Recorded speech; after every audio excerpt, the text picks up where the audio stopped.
Detective Dabbs and Sergeant Diane Hester. Lieutenant Hester.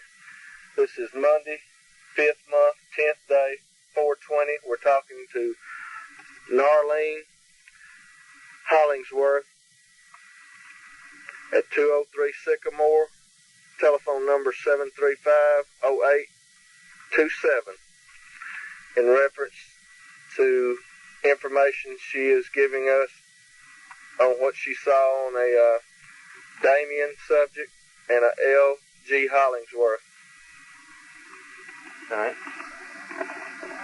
Darling, just start with Monday, or last Wednesday, when you said that you'd picked up LG.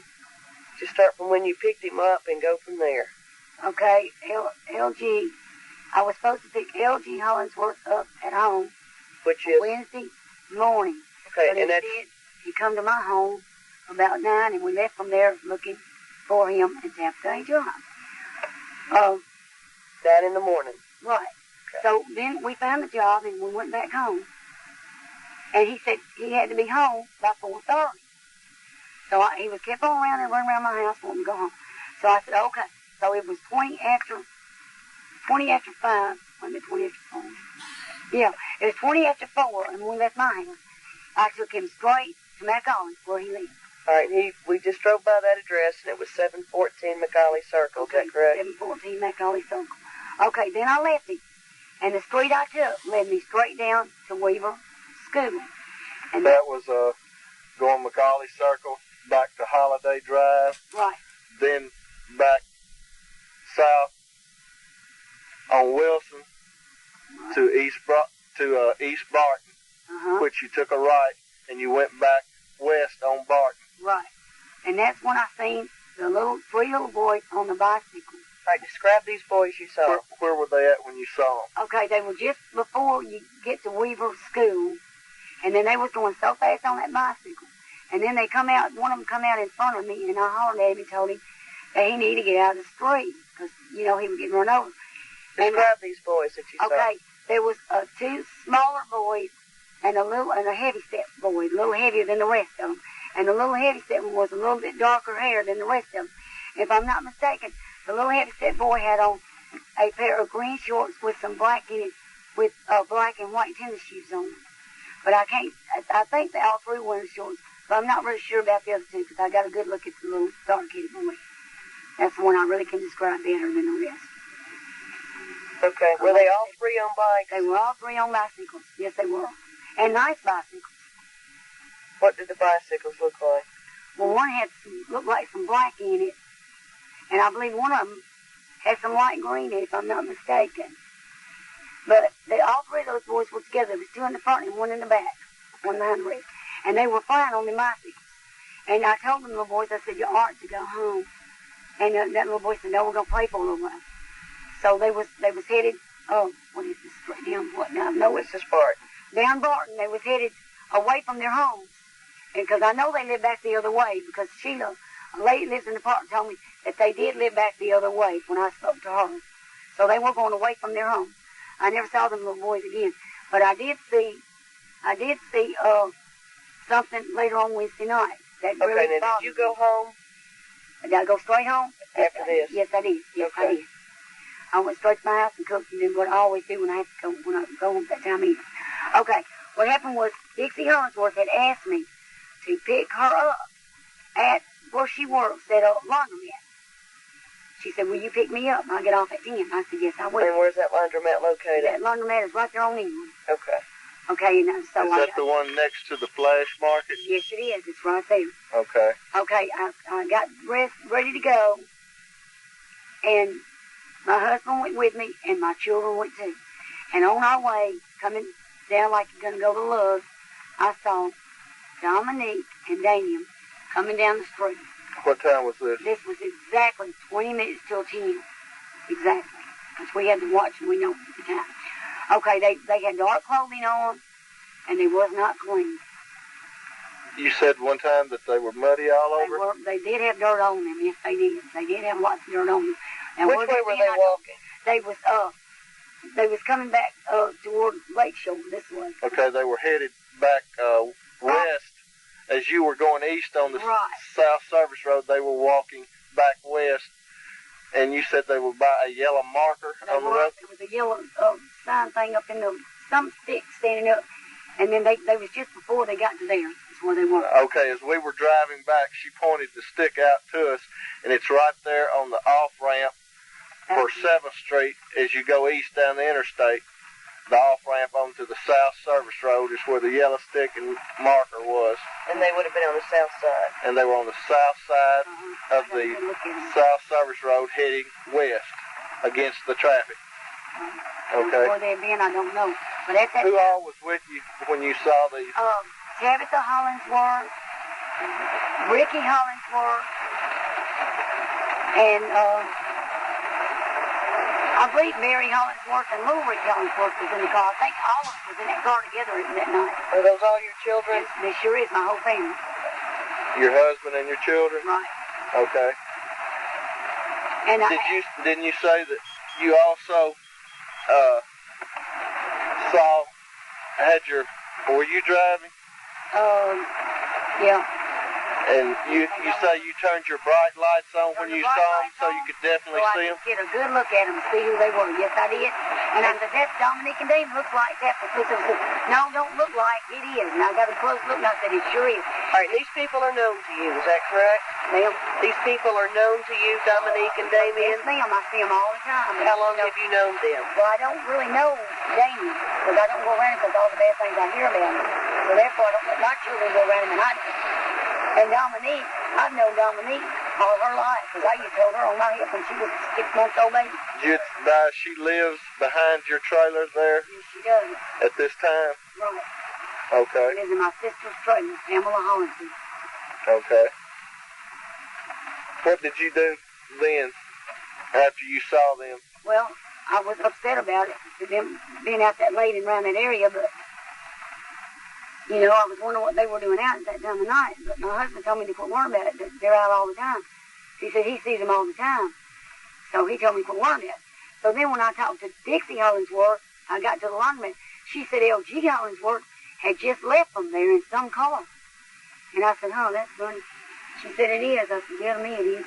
And she never did say why, and I never did say why I thought it was funny, but I thought it was odd that he just left them there and they were coming down the street. So then when I talked to Dixie about it, I told Dixie what I had seen, and she said, yeah, that is kind of odd. I said, yeah, it is. I said, Dixie, I said, those little children, and later on I found that they were dead. I said, Dixie, that's awful odd. They were out that time of night, and those little kids were dead, don't you think? She said, yes, I do. Yes, I do. I said, let me ask you something, Dixie. Since you know Damien better than me, do you think that he's capable of anything like that? And she said, yes, I do. She said, because he's in with the devil, and he'll do it. Okay, so the next day... What time the next day did you find out? It was late. Well, when I come back over in this area again Thursday, because I promised LG that I would take him to work because he didn't have no way but me.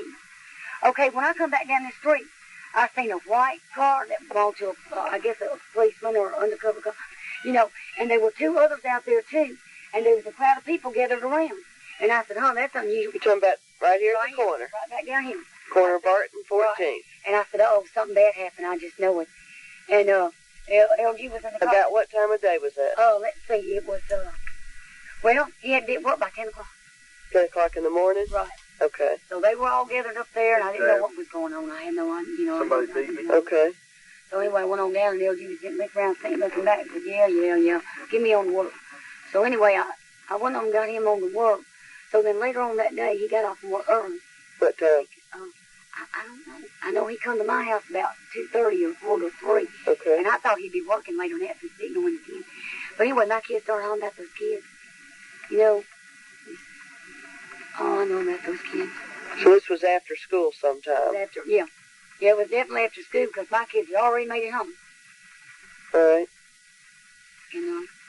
Okay, and the kids said that later on that night he came over in a yellow car with a box in the car. Now, what was in the box, I don't know. The kids said the box was about this big, something like this, and so they didn't know what it contained. But he said, don't look at it, don't touch it, don't step on it, or I'll hurt it. She showed What's his name? She showed about the size of a shoebox, the width of a shoebox. Jason Ball? Well, no, I think it's a little wider than a shoebox. Okay, wider than a shoebox. Right. Okay. We're taking this That's the way right they now. described it to me. And the kids were in the car with LG? No, they were out there around the Damien car. and them. Okay. I don't even know where the South box was Service sitting, Road, but my right children there all at know. the 7th Street Okay. off-ramp. And what did your children tell you about the fox? Like you getting off the interstate They there? said they didn't know they Right were there. because They were he walking told them back he would to hurt them it. if they looked at She the was dog. driving That may be east a figure of going speech of to, LG, though. I don't know. Ingram Street. No, I don't know. Picked this lady Somebody else up. talked to the kids. Okay. They can tell you all more about it Approximately than I can. almost 10 Okay. o'clock. Anything else? And she says that Well, they were muddy and dirty I looking. talked to my And sister-in-law she today. said that just stood out. And she said, why are they so muddy and And stuff? she went over to their house, And, to LG and them She house. said she even And turned she the said they were bright lights whispering and on. shaking and very Definitely upset. Said recognized they had both very of little them. to do with them. She come all the way to this city. I said, Deborah, I got funny feelings about that But, family. And she said, I do too. When was this that she was over I there? don't know. I talked to her today. taping this and I think it was last night. all the steps. Okay. But she said they're whispering around and they're acting off funny. All right. When she says they are, who does she mean? She means with the they? mama and the daddy and the son. She said, I don't know what's going on over there. She said, but there's a lot of whispering around. And she said, it made me nervous. And she's a Christian girl. Uh-huh. She said, and I got out of there. I said, yeah, I get bad feelings around them too. And I'll tell you something I will not do. I will not take up for one of my kids when I know they've done something. I will not take up for them. Because then they'll go on and they'll tell them what they'll do. But I don't know what LG's are capable of. I don't know. I'm not saying he would do it, and I'm not saying he wouldn't. But I know Daniel. Everybody says Daniel would. And I know he's supposed to have a little 666 on his boot. And your husband and your children saw him and Dominique both. Yes, ma'am. There's no way they missed that. Okay. And where's your husband now? He's at Dave's Tire Shop. Davis's Tire Shop. Uh-huh. And that's in Memphis. Right. What's the phone number? All right. 366-1134.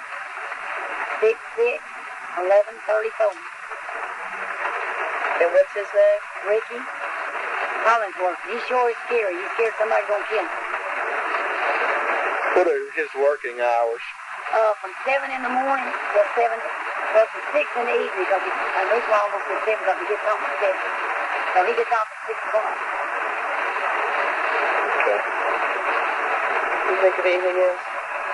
Is there anything else you need to tell us while we're writing all this? Well, only one thing today, I run into LG and he was up at the police department. He bade me go in there and salvage his mother. I said, I can't do that. He said, well, I wasn't at no laundromat Wednesday night. I said, yes, you was. He said, no, I wasn't. You go in there and tell him I wasn't. I said, no, I won't. I said, because you was up there at that laundromat. He said, no, I wasn't. I said, yes, you was, because Dixie Hollingsworth said, I just missed you. He said, after you start lying, you're going to be gotten for murder those children, so they don't want to know why you lie. He said, all right, then I was there. I said, I know you was.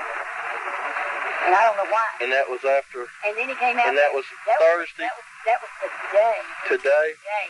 I went there to pay my husband's fine of $25 because he got in trouble. And he got a DUI thing. I think that's what he says. But that was today. Today I went down there to pay on his fine. LG come running out of the building where the police department says police department on this side. He said, well, you go in there and tell them you're my mama. I said, no, I won't. I said, where's your mother? He said, I don't know, but she won't come up here with me. I said, well, they'll ask you some questions. You answer them. I said, they'll let you go. Unless you start telling them a bunch of lies and they catch you in them. And if they do, they won't. Tony. He said, well, I wasn't over in that area at that time. I said, yes, you was, LG. And then he said, okay.